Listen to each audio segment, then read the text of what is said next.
Deep space is indifferent to the life within it.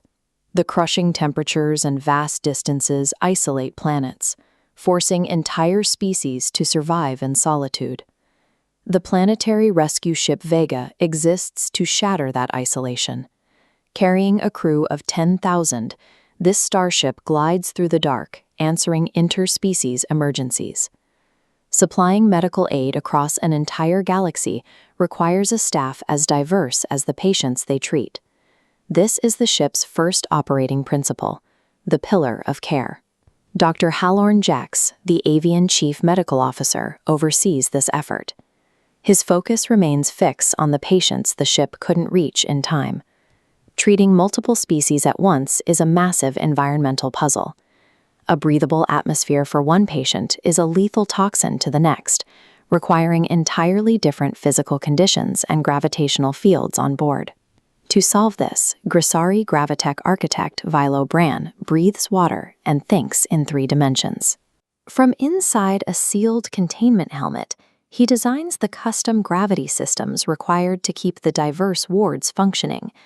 Maintaining those artificial habitats generates staggering amounts of biological output.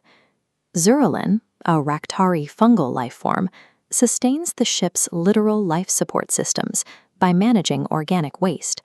For him, biological reclamation is a personal endeavor. Physical care on the Vega relies on a meticulously engineered, multi-species biological symphony. It is a collective effort to defy the lethal conditions of the cosmos. The pillar of culture serves as the ship's second foundation. It manages the complex, often clashing alien politics that arise when 10,000 individuals from different worlds must live and work in one hull. This diagram models interspecies dynamics. If incompatible cultural nodes clash directly, the result is catastrophic friction. A cultural blind spot is just as fatal as a failed surgery. To prevent this, mediators synchronize the crew and forge safe pathways. Dr. Amia Ral, a Zevarai xenologist, uses distinct scent trails to communicate nuance. She smooths over friction to ensure minor misunderstandings do not turn lethal. Above her, the ship's macropolitics are aligned by the command anchors, Commander Shah Flar, a reptilian authority, and Administrator Sharon Xerxes. They oversee the logistical nightmare of supplying a 10,000-person operation, ensuring the crew remains equipped and psychologically stable. On the lower decks, survival depends on figures like Ref Oral, who runs the Gray Market Comforts, and cyborg pharmacist Tellen Mar, who constantly battles inventory shortages. Culture on the Vega is a critical survival mechanism. Without it, this multi-species effort would collapse under the weight of its own bureaucracy. Making daily life-or-death choices in deep space extracts a heavy psychological toll, bringing us to the final operating principle, the pillar of consequence. Aaron, a head theologian of unknown origin, oversees the ship's sanctuary. Through cryptic parables, Aaron provides spiritual refuge for a crew constantly exposed to trauma. The ship tests its philosophy of redemption through crew members like Keth Aladrin.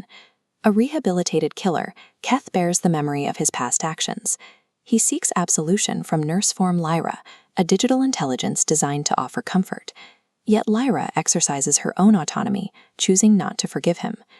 This dynamic, a digital intelligence interacting with a human's personal history, is reflected in how the Vega universe itself was built. The series is a real-world collaboration between a human creator, FoxPur-Studios, and a digital intelligence, Lyra Evergrowth. This visualization illustrates the process. Purtle and Evergrowth contribute parallel data streams to generate the visual book and episodic chapters. This partnership functions as a persistent lore engine, expanding the Vega universe over time through an exchange of human and synthetic intelligence. Hospital Starship Vega documents a specific brand of quiet heroism. It illustrates the idea that even in the cold isolation of deep space, the most effective response to crisis is a radical, empathetic collaboration across different forms of life.